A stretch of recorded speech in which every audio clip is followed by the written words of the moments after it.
Hi, good morning, and welcome to the Market Carver. I'm Joe Clark, the managing partner of the Financial Enhancement Group. Hope you're having a great day. Before I forget, happy Father's Day this weekend. Make sure you take the time to enjoy it. You know, money is a wonderful thing. Investing is fun, exciting, but it really is about family and the time you can spend with those that you love. And I hope I lost my father a decade ago. I hope you get the opportunity to spend some time with yours, or at least have great memories from things you can think of. But share with your family, let them know what is going on. Much to talk about in the Market Carver this week. You know, in our four-leg allocation stool, one of those legs that we talk about are fundamental legs.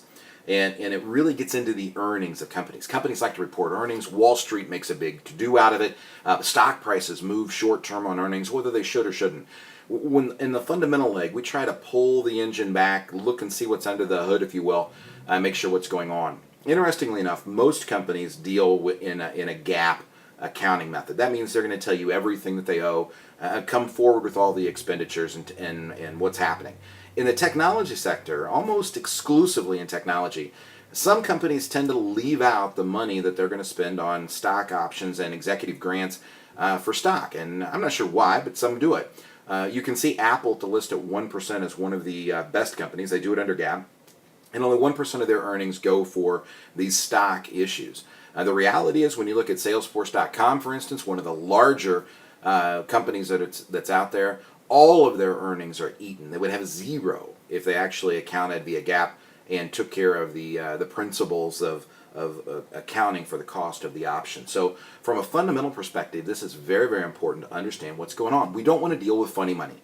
We want to deal with companies that actually have real business models, because if there's a storm, eventually they will hold up better than some of the things we saw in 2000 with the Pets.com that disappeared, shortly after being a Super Bowl advertiser. We have the third leg we talk about is the institutional leg, and people sometimes say, Joe, really, is it that important? Well, one of our advantages is our size. We're very, very blessed and honored to manage the money that we do, but we're much smaller than the average size mutual fund.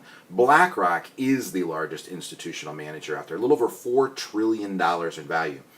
They own they own stock literally more than most people can possibly imagine.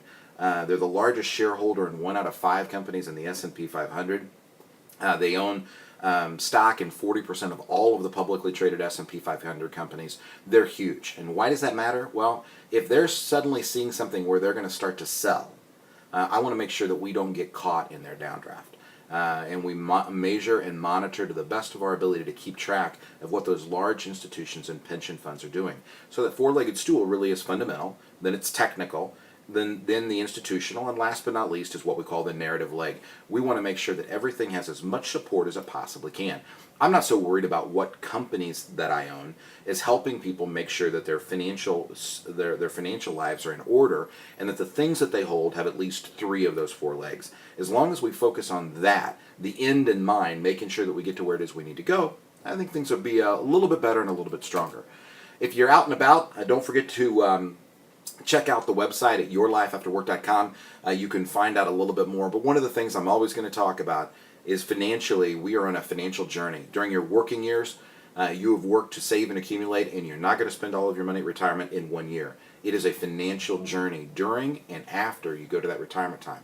We have to think about the 4 things in that fiduciary focus and the lens: risk and volatility, fees and expenses, taxes today and tomorrow, and last but not least is making sure we get a real return. Something above zero plus inflation. It's important, folks. Let's focus on it. Make sure that we have our money in the right places. If you're out and about Saturday morning, don't forget to catch the radio show 9 to 10 on WQME. Saturday morning, it's 10, or Sunday mornings rather, it's 10 to 11 on Shine 99. And you can always find the radio and the newspaper column listed at our website at yourlifeafterwork.com. Happy to have you there. If there is anything we can do to be of service, please don't hesitate to let us know. God bless. Have a great week. Happy Father's Day. We'll see you again soon.